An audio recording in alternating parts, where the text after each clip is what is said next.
is Africa E-Mobility Week 2025, a platform where ideas connect, challenges are faced, and action begins. Africa has always been ready, and it's about accelerating our transition. We are now counting 10 years until the global movement starts banning ICE vehicles from 2035. So if Africa does not take the action right now to start changing its policy, retooling its skills, and getting ready for the transition, then we stand to lose out. Today at the Africa E-Mobility Week, there needs to be a more targeted focus on homegrown solutions led by African founders. The potential is immense, right? We have a continent of 1.5 billion people. We have the fastest growing urbanization in the world, and we've got road infrastructure issues. This is a great forum where you meet people from different parts of the energy industry. It allows us to form partnerships, have discussions around meaningful dialogues around sustainability and creating new opportunities to foster e-mobility on the African continent. Mobility is around what we call charged with freedom. And charged with freedom means around empowerment socially, empowerment economically, and empowerment financially. To push for environmental sustainability of the sector. So that means integrating renewable electricity with e-mobility, making sure that batteries are handled safely from the beginning until the end of their life, but also that women and youth also have access to affordable e-mobility solutions, and that we not focus only on replacing one car by another one, but really into public transport.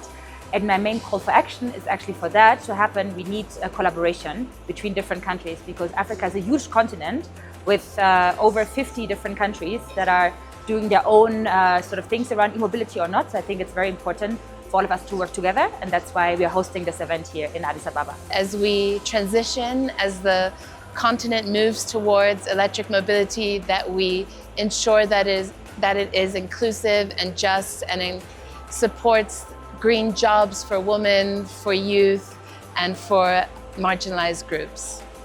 Everyone here shares the same goal: to move Africa forward. The road ahead won't be easy, but together, we are building the systems, networks, and willpower to make it real. The main challenge I've seen so far is not innovation. There is more than 200 e-mobility startups that have already set up on the continent to solve Africa's clean transport issues. However, where we are lacking is a clear policy direction and an enabling environment. This call from me is that policymakers should be matching the speed, if not leading the transition. Some of the challenges, risk-averse environment. We need to get more funding and more finance. There's too much money going out of Africa than there is coming into Africa.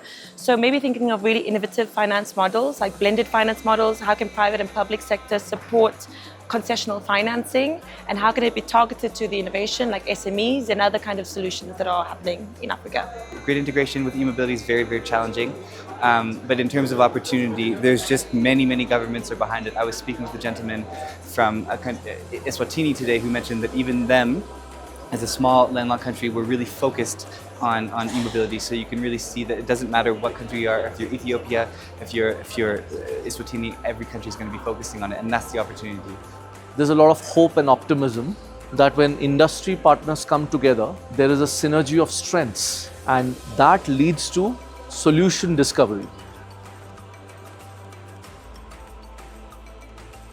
This e-mobility opportunity is just like the smartphone was, an opportunity for us to be able to leapfrog and show the world how it is done. Africa's journey toward clean mobility has already begun.